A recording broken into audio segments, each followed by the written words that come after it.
Foi? Vamos lá.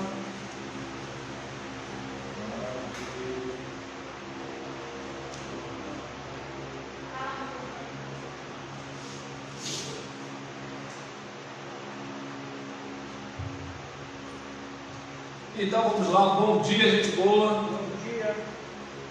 A gente está aqui batendo na tecla do pré-evangelismo hoje e temos falado há um tempo sobre estarmos no foco, né, do cumprimento da grande comissão.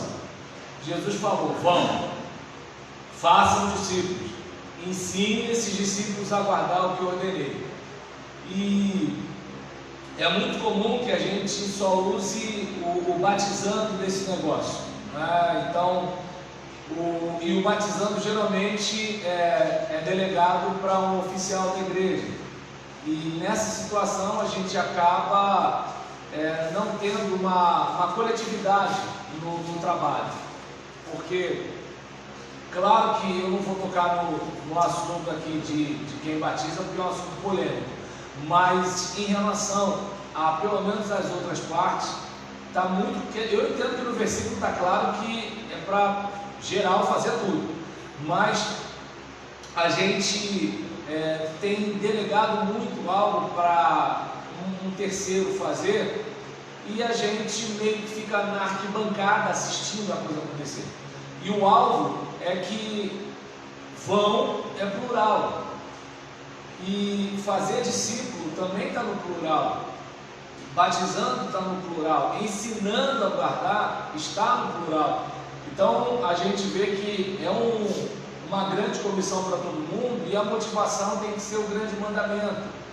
É muito comum que as pessoas, quando pensem em número de membros, pensem em estrutura para a igreja, pense na questão de entradas ou numa feira de vaidades.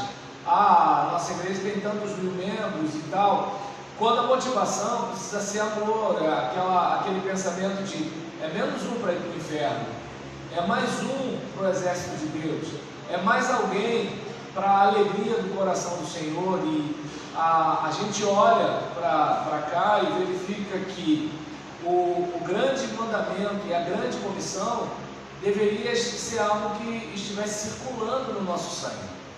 Então, e não necessariamente aquela coisa de eu vou para a igreja porque eu nasci na igreja, ou eu vou para a igreja porque não tem mais nada legal para fazer. É aquela pessoa que, peraí, esse sol tá bom para a praia, então hoje eu não vou. Ou então, esse final de semana é feriadão, né, eu vou para tal lugar. E aí, nesse caso, a gente fica tratando a obra de Deus como... Eu sei que hoje em dia é meio complicado falar algumas coisas, porque tudo é machismo, né? Mas me lembra muito do meu tempo de garoto, como aquela menina que assim, tá rolando a festa, todo mundo tentou todas as outras, aí isso que não conseguiu, vai aquela ali, né? Então, às vezes parece que as pessoas, apesar de dizerem que Deus está em primeiro lugar nas suas vidas, mas parece que as pessoas tratam as coisas que Deus quer dessa forma. Eu, por exemplo, estava vindo para cá agora há pouco, vendo o pessoal ali no campo, e aí eu estava pensando, né, assim, a gente não tem aquela preocupação com resfriado, a gente não tem aquela preocupação com chuva, a gente não tem aquela preocupação com machucado, contusão, porque, pensa bem, se houver uma fratura, como é que eu trabalho amanhã? E como é que eu explico para o meu chefe que a fratura foi no futebol? Então, e detalhe, sem falar, com todo respeito, né, eu nunca precisei de ir ao hospital aqui em Belfort Roxo, mas eu precisei em Caxias e em São João.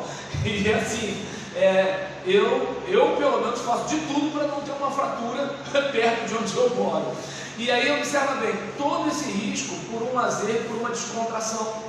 E não que a pessoa esteja errada de fazer, eu só estou dizendo que aí quando uma pessoa dessa se converte, aí muitas vezes assim, mas eu não vou para o culto porque está frio, eu não vou para o culto porque está calor, eu não vou para o culto porque tem lama, eu não vou para o culto porque tem poeira, eu não vou. E assim, eu olho para uma situação dessa, né, e fico pensando, o que nos motiva na caminhada cristã?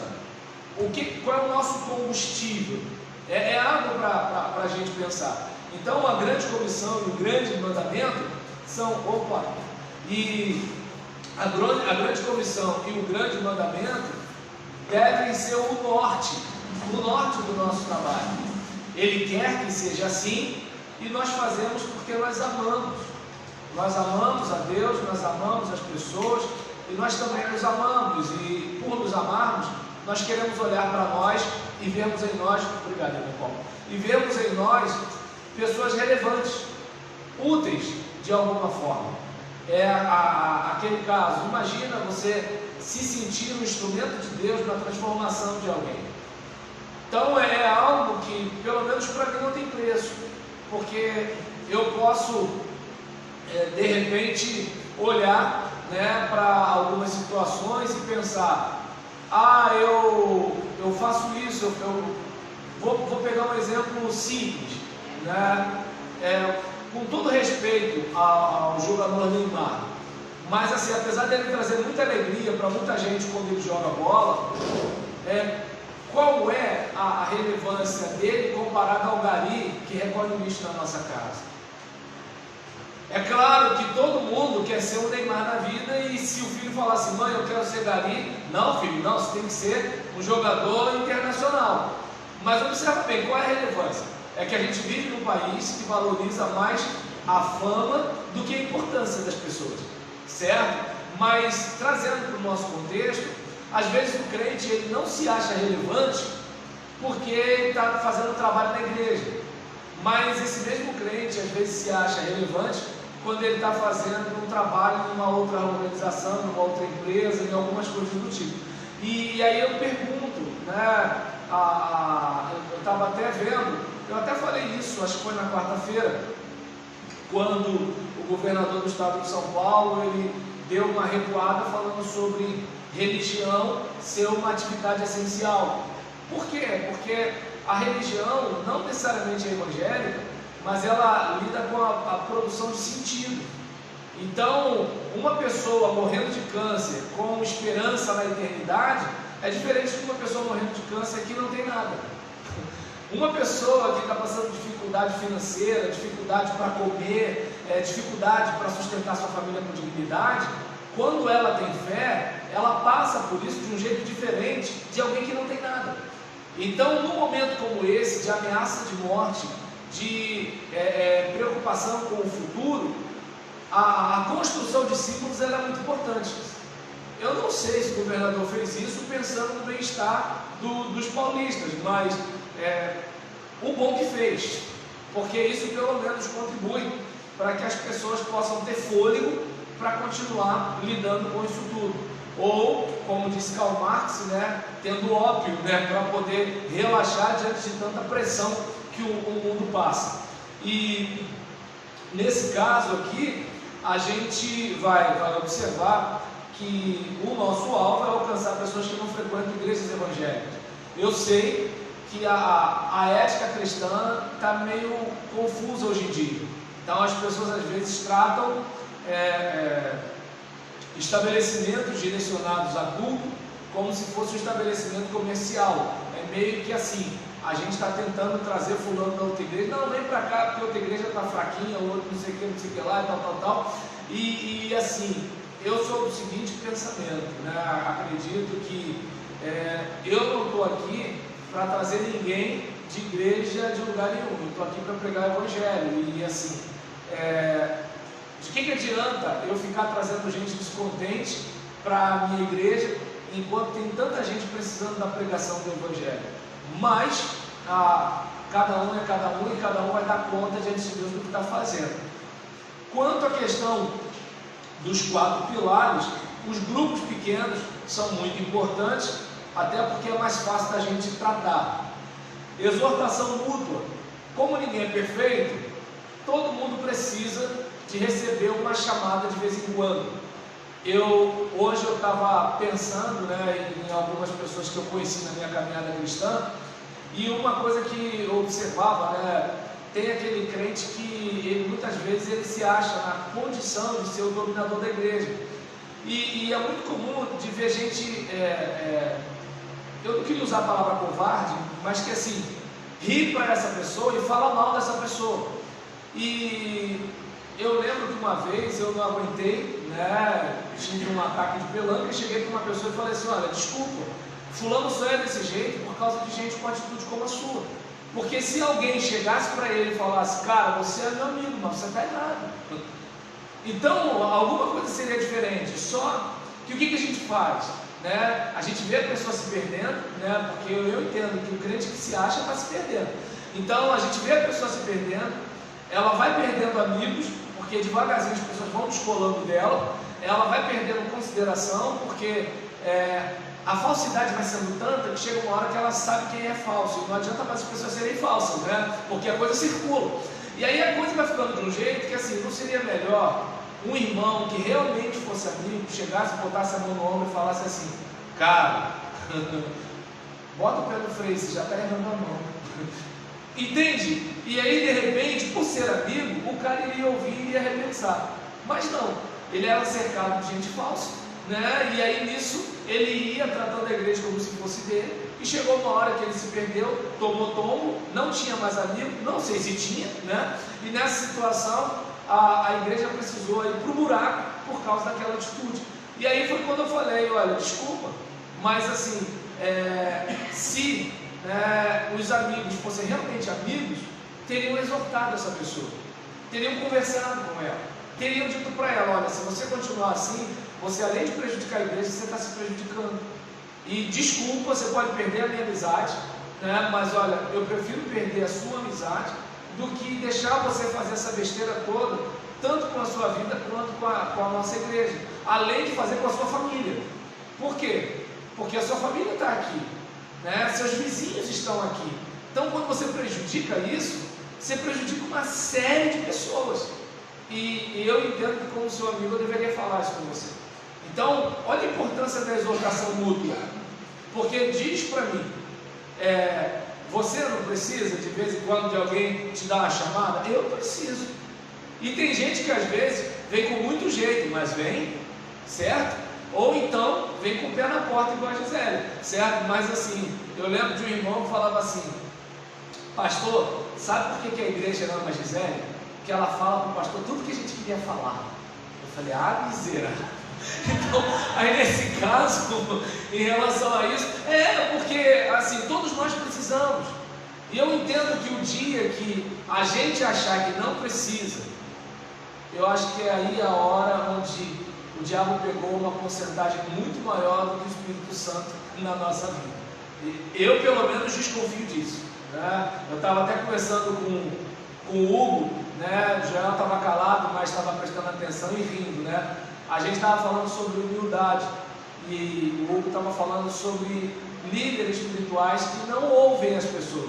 Eu falei: olha, eu desconfio que gente assim não ouve nem Deus, né? Porque assim, se a gente não escuta o outro, a gente parte, né, da ilusão de que Deus não fala com o outro.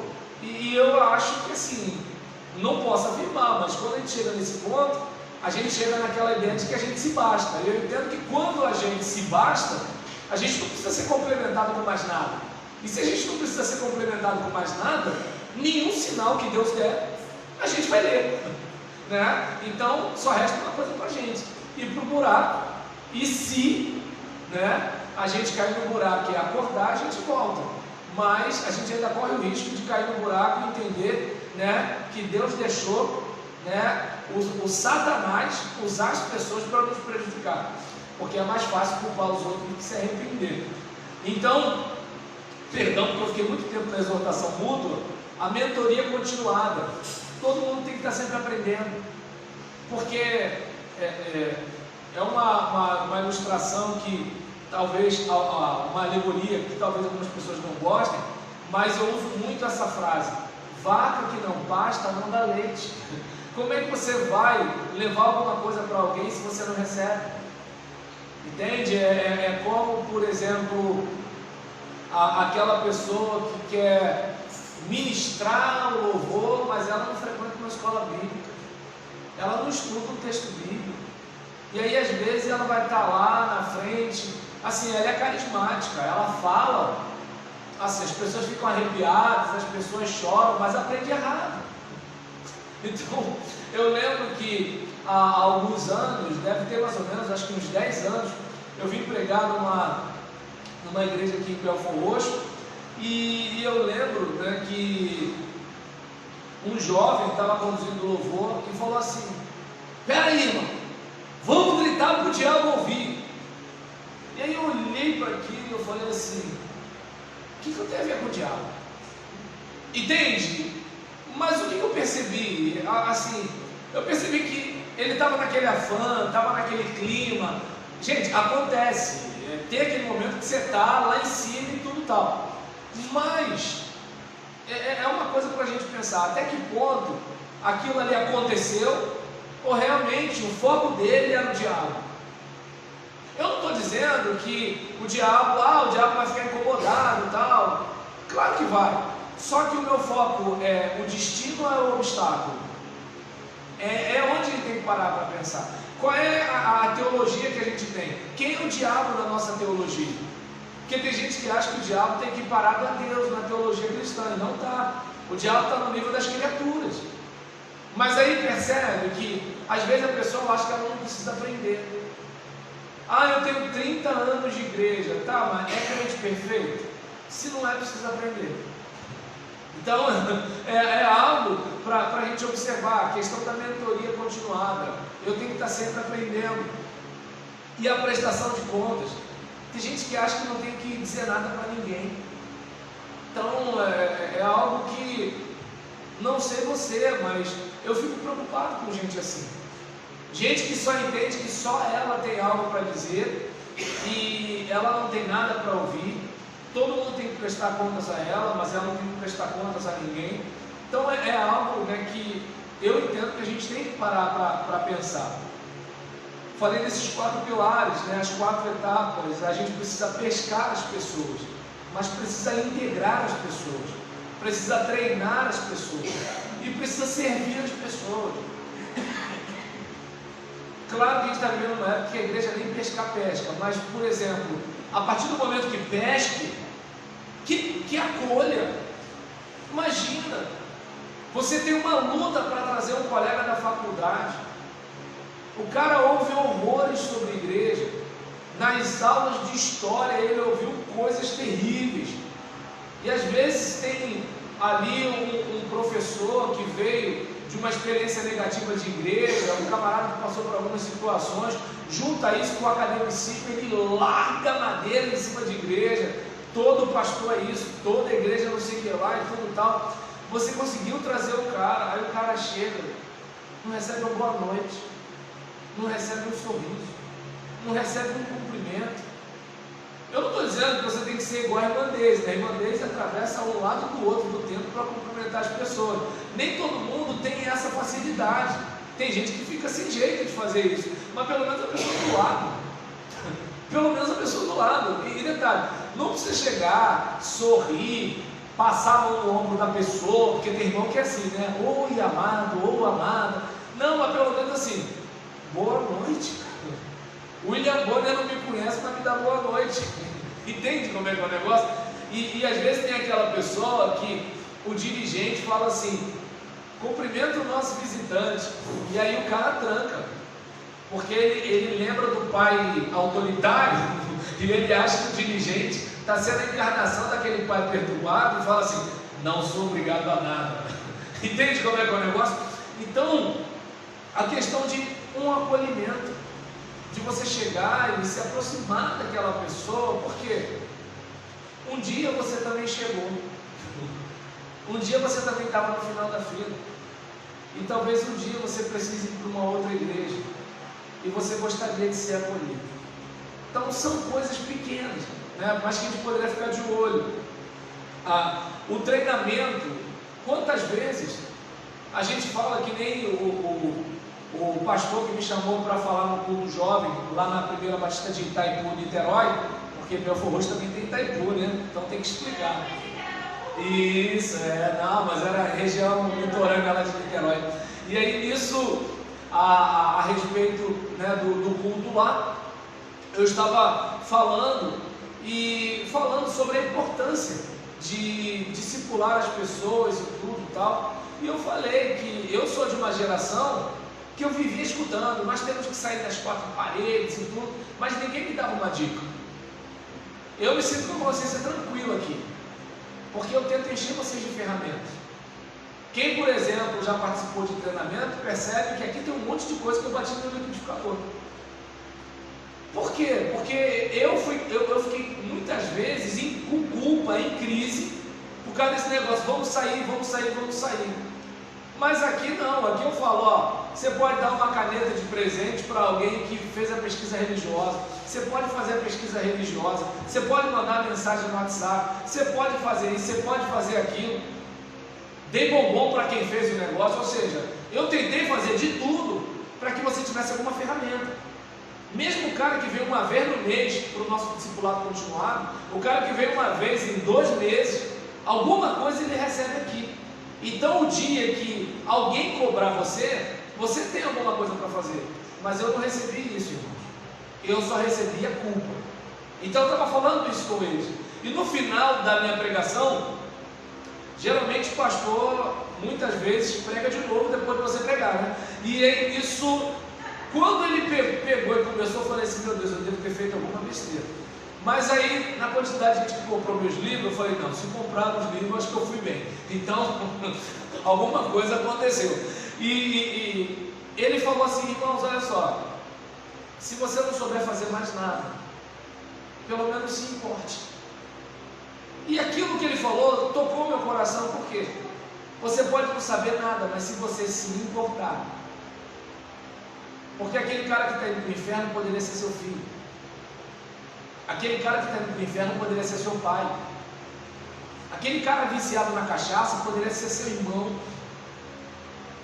E aí observa bem, você não gostaria que alguém se importasse com ele?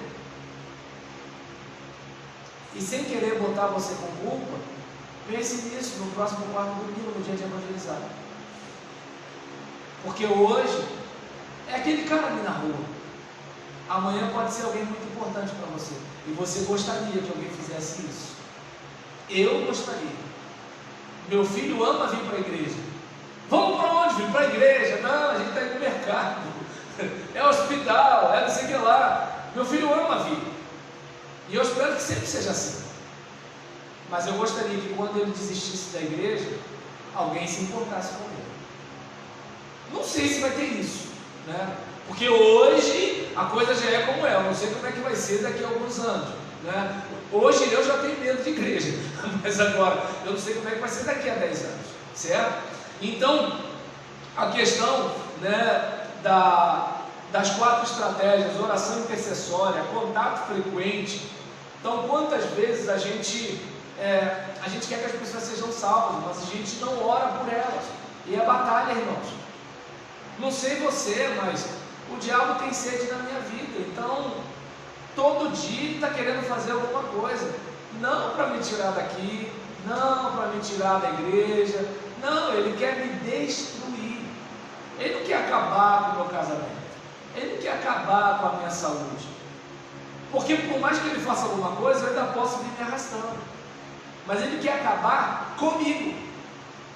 Aí eu pergunto, se ele quer acabar comigo, imagine aquele monte de gente que está lá fora. Você acha que ele não quer acabar com aquela gente também? E você acha que ele vai ficar de braços cruzados, olhando a gente evangelizados? Então, por isso a oração intercessória, o contato frequente. Não dá para cochilar. Oi, tudo bem? Como é que você está? Pode parecer bobeira, mas isso faz um efeito. Faz um efeito. Quantas vezes eu mando mensagem para algumas pessoas e elas falam assim, pastor, veio na hora certa. E para mim não foi a hora certa. Eu botei numa lista de transmissão e mandei. Só que Deus usou aquela lista de transmissão para tocar o coração de alguém. Outro dia eu mandei uma mensagem numa lista de transmissão, o anjo do Senhor acampa ao redor daqueles que o temem nos livra. E um irmão, ele estava passando por uma quebrada dessas aí da vida, e nisso, quando ele foi fazer uma visita a uma escola para resolver um negócio, não sei se era estágio dele, alguma coisa assim, aí a própria moça lá da escola falou assim: meu filho, você não conhece aqui não, né? Não, o que tem, moça? Deixa eu te contar. Aí ela contou, espero que você tenha interpretado a língua estranha aqui, né? E ele, pastor, naquela hora o pastor mandou uma mensagem. E eu me senti protegido por Deus naquela situação. E eu saí de lá de um modo diferente, porque a minha cabeça estava mil por hora. Aí lembra do que eu tenho falado? Palavras, pensamentos e sentimentos. Tem gente que fica falando um monte de coisa ruim e não consegue entender porque pensa coisa ruim, e não consegue entender porque sente coisa ruim, e não consegue perceber porque a vida dela é uma bosta. Então eu não sei se dá para perceber, né? Que nem, por exemplo, meu filho Caio. Eu entendo a reação da Gisele. A Gisele é mãe, né? Ela teve ele na barriga e eu não. Ela, o que foi? Vambora, um, dois. Ele começa a pular, começa a rir. Eu sou forte. Eu sei que ele sentiu dor, claro que sei. Eu sei que aquilo ali machuca ele, claro que eu sei. Mas eu estou sendo um cérebro externo. Eu não quero que ele pense que ele é tadinho. Não quero, porque o mundo não vai dar mole para ele. Não vai, né? Então é um tipo de coisa que assim, e como é que a gente consegue isso? Simbolicamente, por meio das palavras. E a igreja simbolicamente tem palavras. Mas o que os crentes falam? Você não sabe o que aconteceu lá na minha igreja essa semana. Eu fico assim, meu Deus, por que essa praga não fica sem falar, Jesus? Entende? Mas a gente não pode falar isso, né? Esse é o pensamento que vem do lado ruim. Por quê? Porque o que acontece? Aí depois esse mesmo cara vai falar assim: vamos na igreja. Pô, pelo amor de Deus, cara. Então, aí assim, contato frequente, quanta coisa boa. A gente tem WhatsApp, a gente tem Facebook, irmãos. Sabe, a gente tem isso. Então, quanta coisa a gente pode fazer. Eu sei que, por exemplo, tem hora que a gente não aguenta e acaba postando alguma coisa, né? Então eu não aguentei, postei essa noite, né, no meu status sobre a questão do trabalho essencial. Pô, quem tem que vender picolé sabe qual é a situação. Quem tem que catar papelão sabe a situação. Então tem hora que às vezes você não aguenta e desabafa, né?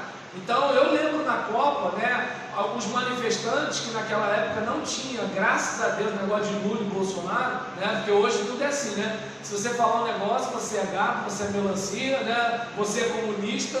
E é engraçado que aí alguém fala assim: mas cara, você sabe o que é comunismo? Entende? Aí, por exemplo, você é fascista. Sabe o que é fascismo? Né? Então, aí nessa brincadeira, hoje está difícil, mas naquele período não tinha. Tanto que quando vinha alguém com bandeira de partido político, o pessoal do movimento espantava. Por quê? O pessoal dizia: a gente não quer Copa, a gente quer hospital. Então, quem aqui precisou, né, de atendimento público antes do presidente Bolsonaro sabe do que eu estou falando. Quem precisou de UTI? Quanta coisa minha mãe precisou na sua série de convulsão de AVC e a gente não teve. Eu tive uma sobrinha que ficou praticamente 1 ano internada por causa de tombo de moto, irmãos. Fez cirurgia, depois teve que desfazer a cirurgia para fazer de novo no fêmur. Entende como é a situação? É claro que às vezes a gente vai e bota alguma coisa para fora, mas a gente tem que sempre lembrar, tem que dar uma palavra de esperança, certo? Então, a questão do contato frequente, discipulado 1 a 1, nós temos, por exemplo, uma quantidade, né, tá apontando para mim ou estava falando para... então tá. Uma quantidade de gente que assim, não dá para você atacar todo mundo. O André da Caroline, né, ele, por exemplo, deve ter 1 milhão de perfil no Facebook, né, e 100 mil números de telefone. Então, cada vez que ele cria um perfil, né, ou ele cria um número, aí vem e monta alguma coisa. Então, tem um grupo, né, que ele criou só para constar, tá até o Joel, o Reginaldo lá e estou eu também. E aí o que acontece? Não conheço ninguém do grupo, mas sabe o que eu faço? Não, eu sei, mas eu não saio não. Aí o que acontece? Eu boto o link da mensagem, boto coisa do culto, boto mensagem. Não conheço ninguém, irmãos. A Deise aqui, por exemplo, né, não a Deise com A, né, que manda mensagem pra gente, mas a Deise com E, né, e aí nisso ela me colocou num grupo, né, depois ela foi removida do grupo, mas eu estou no grupo, né, e estou lá mandando mensagem. Não conheço ninguém, irmãos, não conheço ninguém, né, e mando mensagem. Por quê, gente?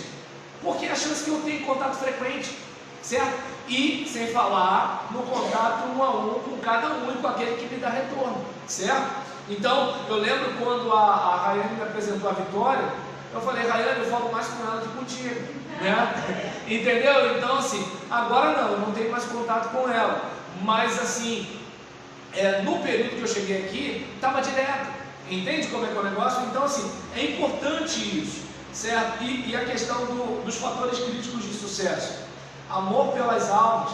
Sem amor, gente, não adianta, né? Cristãos comprometidos. Eu estava falando, acho que foi na quarta-feira com o Joel. Falei: Joel, eu não acho aqui um campo difícil. A questão é qual é o nosso nível de compromisso. Essa é a questão. O que a gente está disposto a passar? Esse é o caso. Estava conversando com a Carla sobre disponibilidade de lares para a gente fazer a semana de oração. Eu falei: o Francisco não é membro, mas se não tiver membro oferecendo a casa, a gente pede a ele. Ou seja, quem tiver um quintal, por causa desse período de Covid, faz no quintal, todo mundo de máscara, entende? Mas por que eu estou falando isso? Porque a gente, quando pega ônibus, a gente, quando entra no banco, a gente tem muito mais possibilidade, muito mais contato e muito mais risco. E não precisa ser 10 pessoas. A pessoa da casa pode dizer: a gente só pode ter 3 pessoas aqui. Tá bom, mas pelo menos a gente tem aquele costume de estar ali, firme e forte, porque essa fase vai passar. Ou a gente vai aprender, como a China, a lidar com essas coisas, né? Porque há quanto tempo a gente via programações na televisão e via as pessoas na China com máscara igual a gente está aqui hoje? Eu não imaginei que um dia isso chegaria para a gente, mas chegou.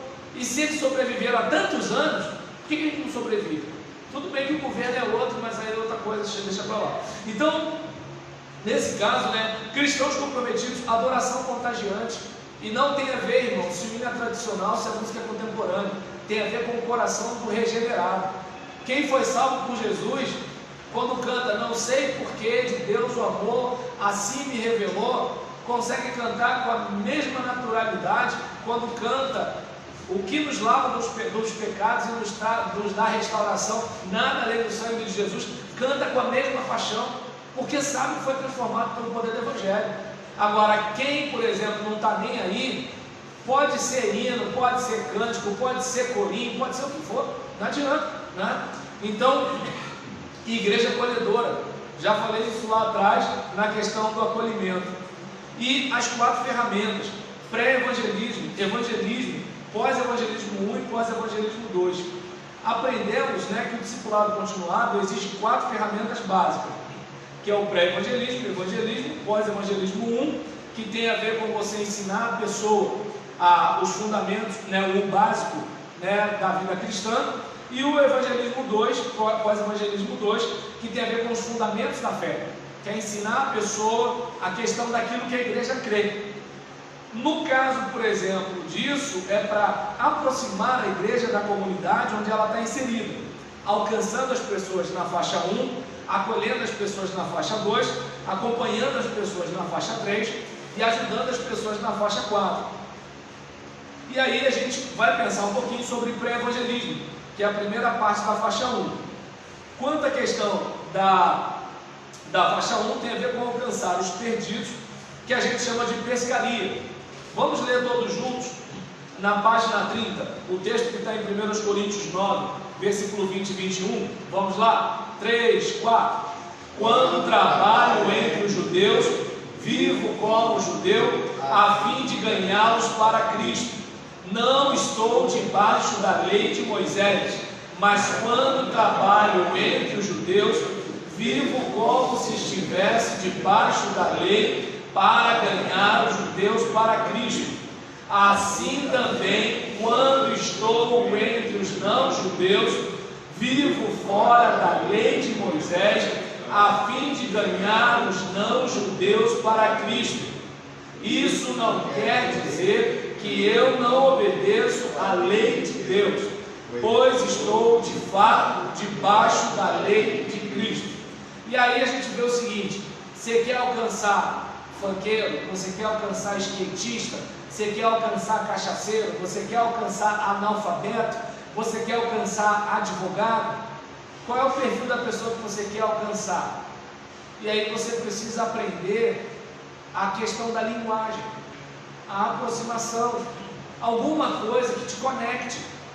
Agora, o que não dá é você, em vez de querer pescar, você acender o fogo, botar óleo na frigideira e ficar lá na tua cozinha esperando o peixe saltar do rio até a tua casa.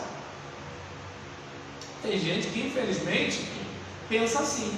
A pessoa que se desdobre para um dia se tornar um de nós. Então, quantos de nós não conhecem aquela cultura de igreja que a pessoa chega e é ela que vai forçando a barra para chegar, ela que vai forçando a barra para participar, em vez de a gente fazer alguma coisa para ajudá-la a se ajustar? Entende como é que é a situação? Então Paulo tinha essa preocupação. E nos relacionamentos com pessoas da faixa 1, a gente usa o pré-evangelismo, que é a construção de pontes, reduzindo obstáculos e travando novos relacionamentos.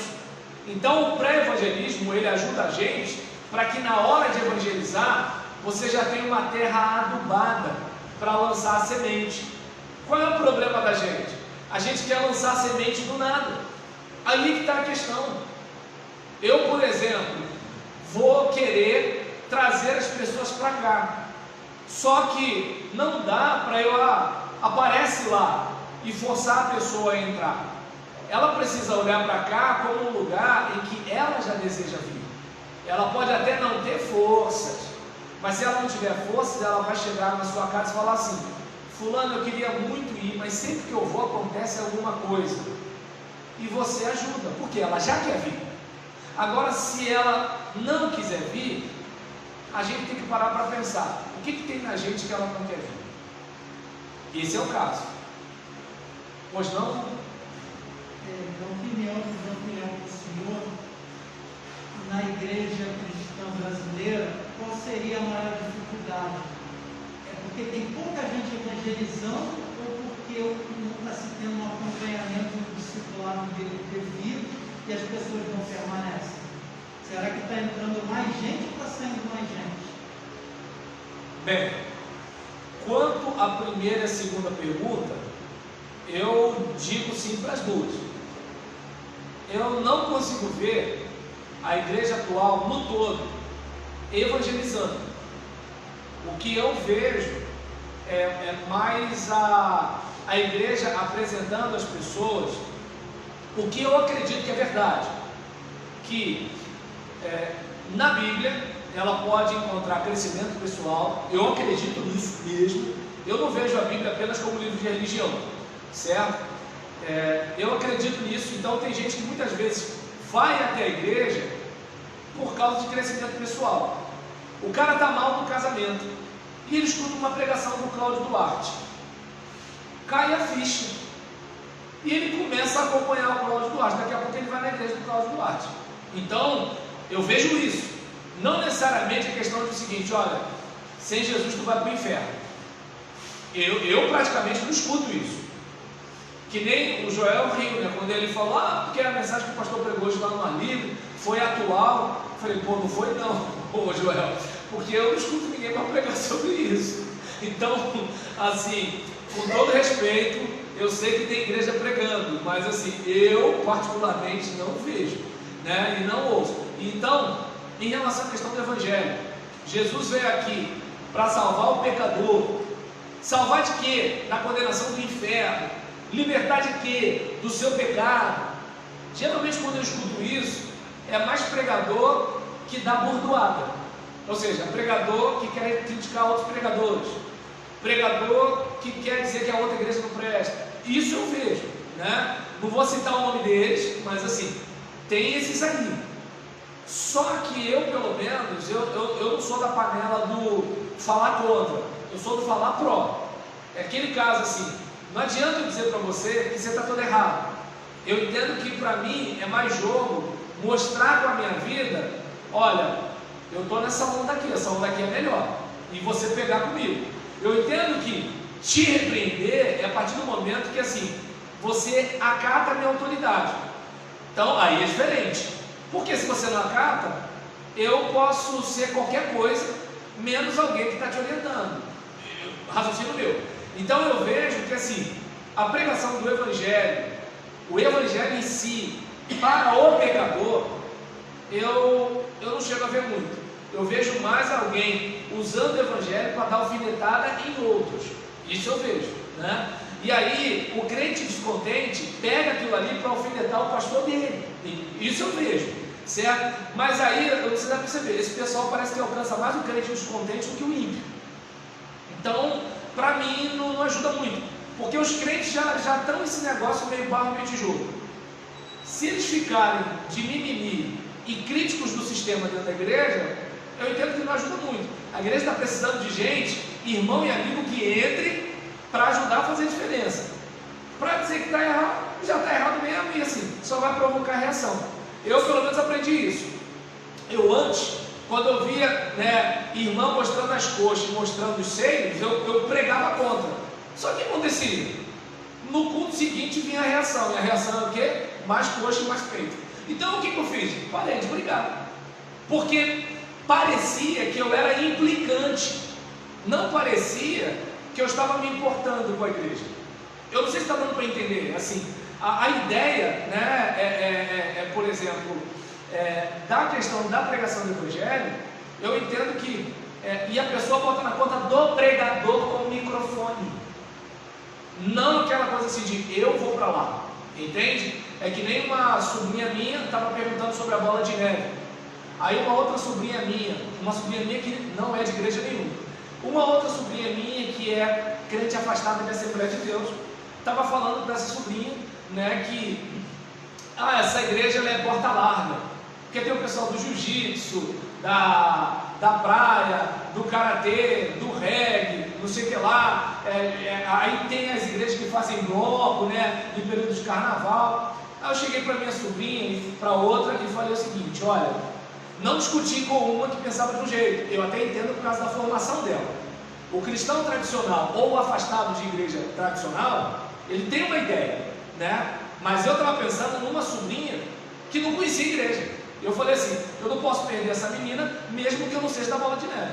E eu cheguei para ela e falei assim: olha só, pensa bem, um camarada, né, que tentou várias vezes largar a cachaça, ou tentou várias vezes largar a prática homossexual, tentou várias vezes, não conseguiu, estava na igreja, né, teve recaída, e a igreja, apesar de ter muitos outros pecados, os irmãos estavam se achando na condição de julgá-lo. O que ele fez? Não tem jeito mais para mim, vou para o mundo.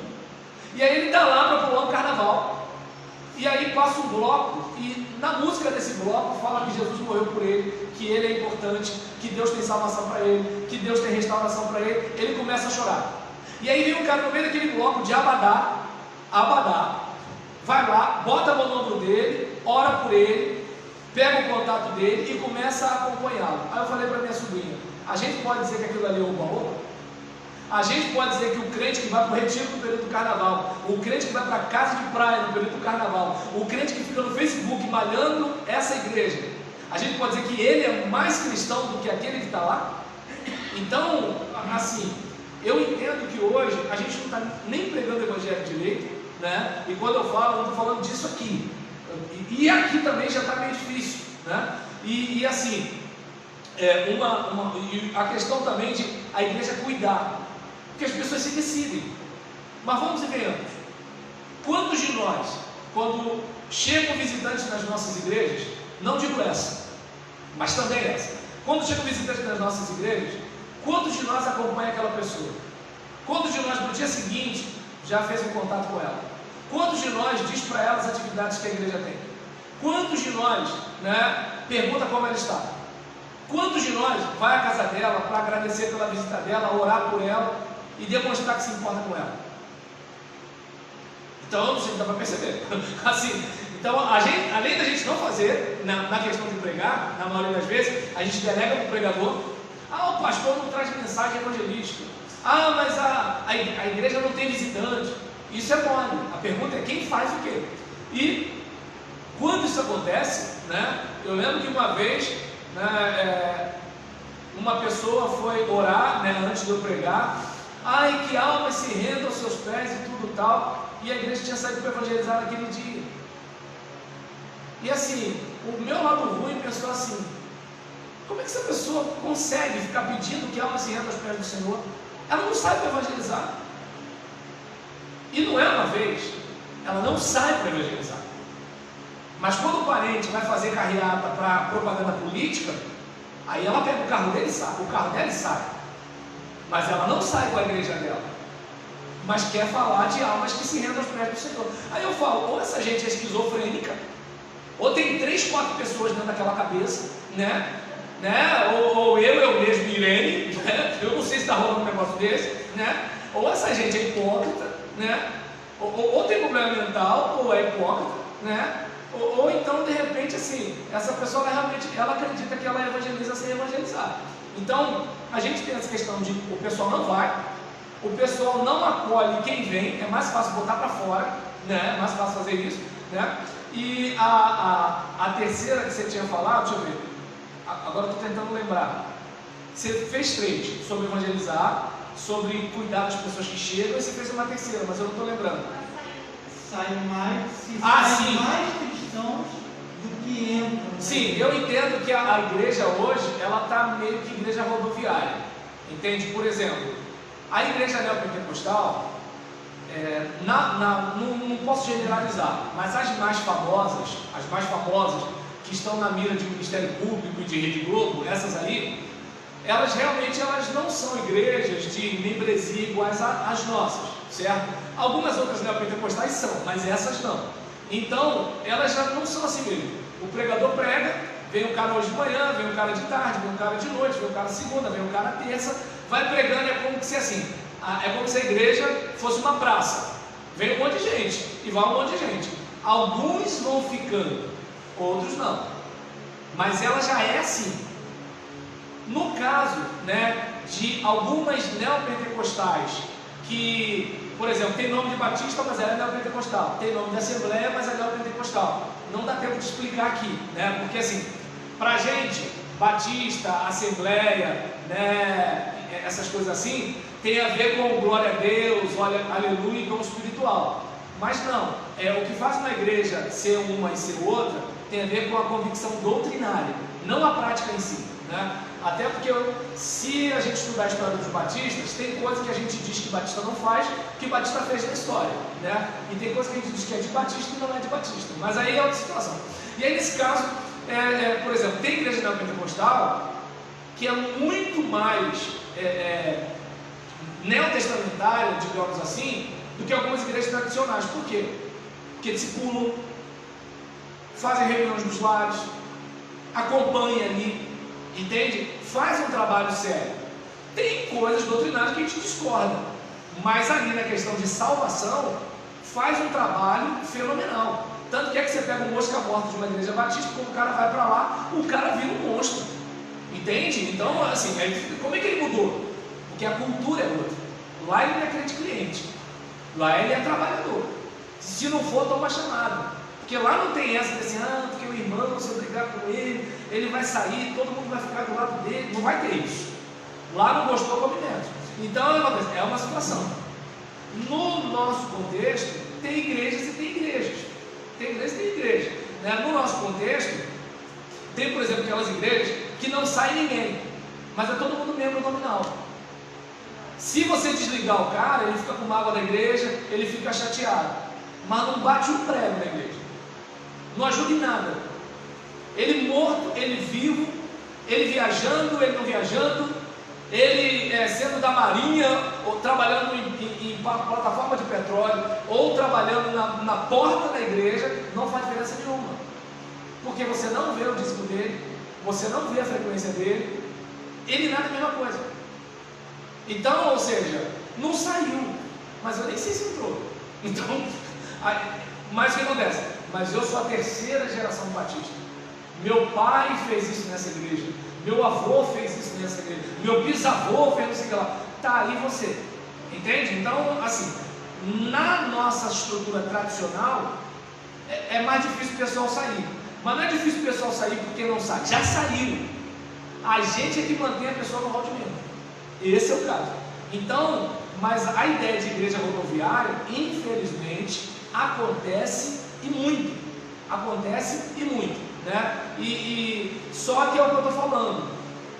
Até que ponto a gente, né, não é parte desse problema? Até que ponto, né, a gente não chega e fala o seguinte: olha, a gente está fazendo, mas está errado. Ou a gente, eu nunca, que nem isso que eu estou falando para vocês, eu não passei por essa experiência. Eu, por exemplo, aprendi a ser um bom membro. Eu aprendi que tinha que ser dizimista, até porque na minha época tinha um quadro. Estou falando sério, tinha um quadro verde e vermelho, né? Acho que era verde e vermelho, mas eu não lembro as outras cores, eu lembro do vermelho. A gente tinha medo de aparecer no vermelho. E quando o tesoureiro errava, coitado do tesoureiro, ficava todo mundo. Já viu o juiz quando dá cartão vermelho, vai todo mundo em cima? Não, cara, fez isso aí. Não, mas a gente tinha pavor, porque todo mundo via que a gente não tinha dado. Então eu aprendi a ser um bom membro. Eu aprendi a estar na reunião de oração às 8, estar na escola às 9, aprendi a estar no culto às 10, estar no ensaio da equipe de louvor, na época que chamava, às 11, 3 e pouca, ia visitar o hospital, porque naquela época crente não era tido como maluco, né? Hoje a imagem do crente foi muito desconstruída, pelos crentes também, mas também pela mídia, e os crentes que veem a mídia, e aprendem junto com a mídia a malhar e a desconfiar da igreja, mas tudo bem. E aí nesse caso, por exemplo, 5 da tarde, união de treinamento. Aqueles que conhecem, né, a igreja na época que a terra ainda era jovem, sabem do que eu estou falando. União de treinamento, terminava a união de treinamento, a gente tinha um intervalo para beber água e depois ia para o culto de noite, né? E nisso, terminava o culto, às vezes o pastor cismava de ter uma reunião. E esse era o nosso domingo. Na época eu namorei, né, namorava e era noivo, então não dava nem para pecar, porque a gente vivia na igreja, é uma coisa mais ou menos assim. E nessa situação, por exemplo, eu aprendi a ser um bom crente. Fui educador religioso, fui vice-presidente, né, trabalhei na liderança de adolescente, tudo isso eu fiz. Mas agora não fui treinado para ganhar uma pessoa, fui treinado para pregar na Bíblia, entende? Mas eu não fui treinado para me aproximar de alguém, eu não fui treinado para fazer um pré-evangelismo, eu não fui treinado para acolher um novo decidido, eu não fui treinado para isso, eu fui treinado para ser um membro, só isso. Então quando eu falo isso para vocês, desculpa, eu não tenho como mostrar a prova de que isso funciona. Eu só posso dizer que está na Bíblia, entende? Porque o que eu aprendi foi ser um crente institucionalizado, que não gostou do sermão, reclama, não gostou do culto, falta, não gostou do trabalho, para de dar o dízimo para sufocar o sistema. Então, foi isso que eu aprendi. Fala. Eu estava lendo ontem, segundo o Instituto Moody, um instituto sério cristão, né, americano, 95% dos cristãos no mundo não evangelizam. 95%. Eu ia ler aqui só 2 versículos, Salmo 23, o Senhor é meu pastor, nada me faltará. Aí tem o versículo 4 aqui, ó, ainda que eu ande pelo vale da sombra da morte, não temerei mal nenhum, porque tu estás comigo. Mas aí tem agora 3 que eu acho interessante nesse versículo. A tua vara e o teu cajado me consolam. Eu ia fazer uma pergunta dentro disso para o senhor. Existe a exortação, que incentiva, né, o crescimento do cristão, se o senhor concorda comigo, e tem a admoestação, que é a correção, né, a repreensão, a advertência, a correção. Então é aqui que fala, Davi diz aqui que ele é consolado com a vara e com direcionamento. Será que não há um grande erro na igreja cristã brasileira, porque está sendo só a exortação e está faltando a admoestação? Depende. Porque a gente tem 2 situações. Primeiro, que a gente tem uma mentalidade mercadológica na igreja. O indivíduo, ele está buscando bênção, na maioria das vezes. E o outro que diz que não está buscando bênção, né, ele não está pedindo o pastor para orar, para abrir uma porta, que é uma coisa mais do neopentecostal do que do batista. Mas em compensação, ele tem aquela ideia de que ele sustenta o pastor, então ele tem que ser atendido como um sócio majoritário, se ele paga muito. Minoritário ele até aceita um pouquinho, mas ele ainda exige, porque o pastor é sustentado com os impostos dele, e aquele outro que não dá nada diz que não é atendido porque não dá nada. Então, assim, isso é uma mentalidade de mercado, isso não é uma mentalidade de ovelha, isso não é uma mentalidade de discípulo, é uma mentalidade de mercado. Em contrapartida, o pastor também tem essa mentalidade de mercado. Muitas vezes é o seguinte, vamos lá, quer ver uma coisa? É mais fácil prender um garoto de 13 anos com uma pistola israelense ou prender um político renomado que está envolvido com o tráfico de armas. Então, eu não sei se dá para perceber que, assim, perdão por fazer uma comparação tão grosseira, mas, assim, uma coisa é chamar a atenção daquele garoto de 12 anos que os pais não são da igreja, daquele garoto de 13, 14 anos que não é dizimista da igreja. Outra coisa é chamar a atenção daquele garoto de 25 anos que está catando as meninas da igreja, mas ele é filho do fulano de tal. E aí muitas vezes o pastor se vê ameaçado por aquilo, né? Porque ele fica assim, pô, se eu mexer com aquele menino, a minha vida vai virar um inferno, e vira mesmo, né? Então o que acontece?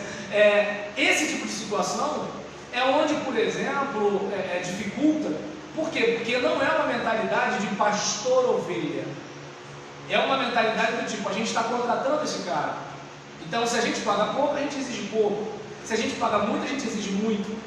Se o indivíduo, ele tem um dízimo alto, ele é o sócio majoritário. Então, eu não trato ele como ovelha.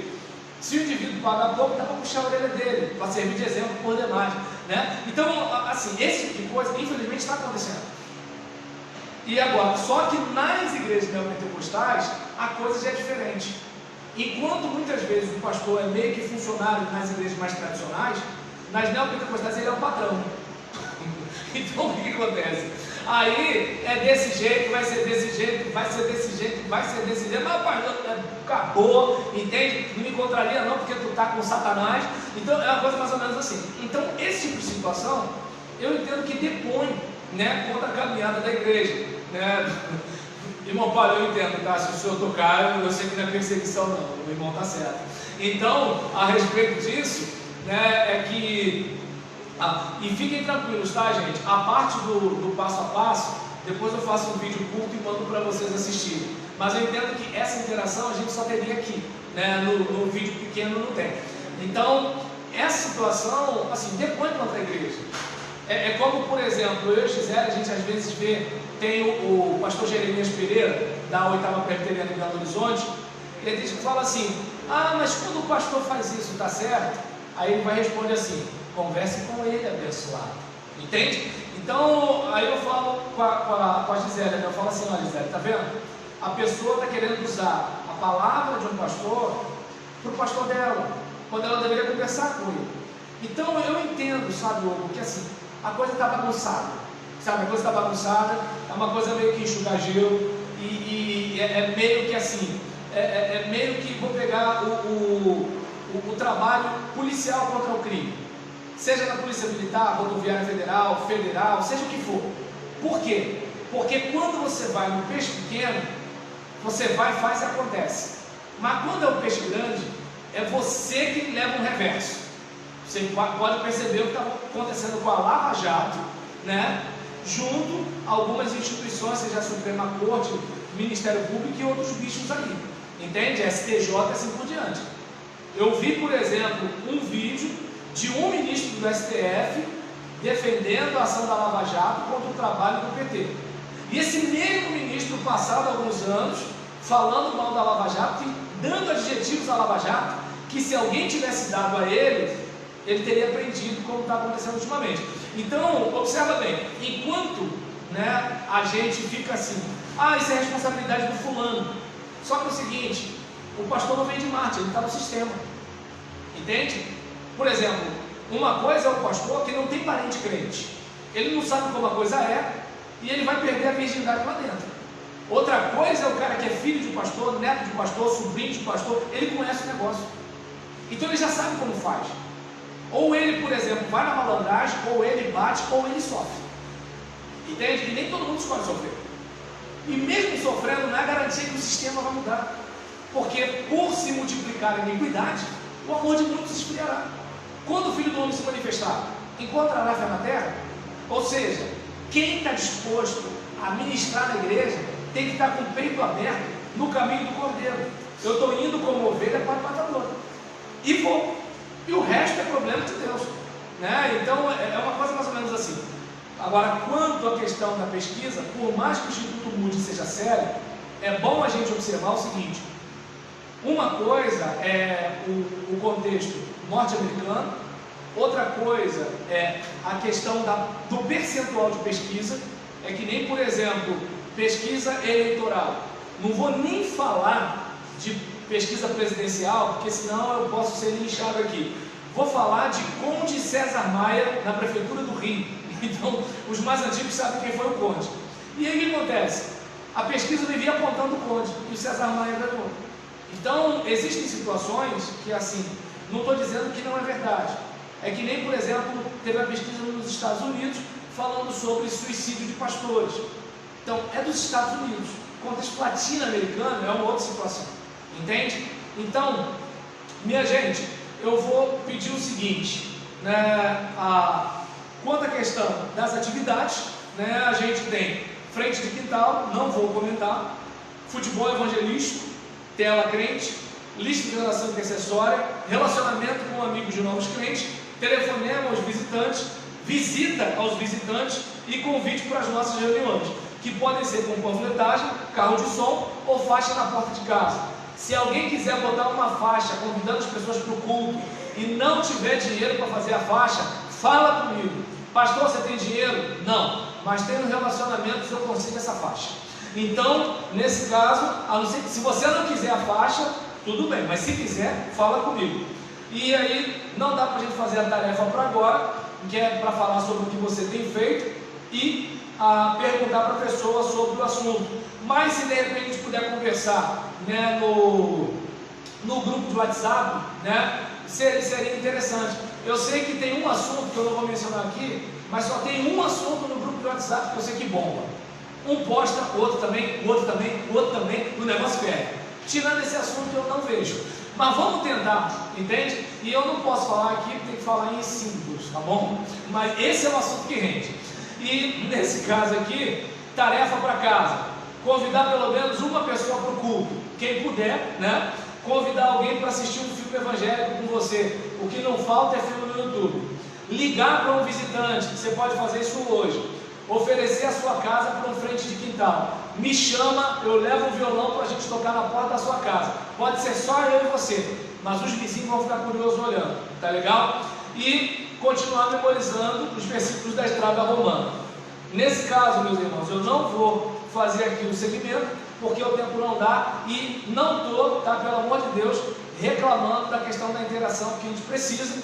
Por isso que eu faço 2 vídeos, um curto para falar de modo objetivo conceitual e o daqui, né, para a gente comentar. Eu queria deixar muito claro que eu vejo que assim, aqui quem mais participa falando é o Vanildo ou a Rayane. Agora o Hugo. Isso não é privilégio deles 3, tá legal, gente? O que não der para a gente continuar, a gente para e continua, né? Porque assim, se eu fosse pregador visitante, eu teria que trabalhar tudo de uma vez.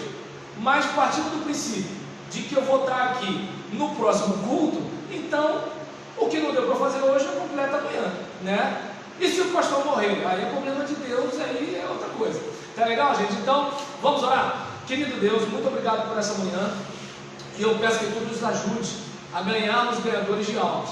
Que Tu nos ajude, Senhor, a dar seguimento àquilo que Jesus começou. É a oração que eu faço, em nome de Jesus. Amém e amém.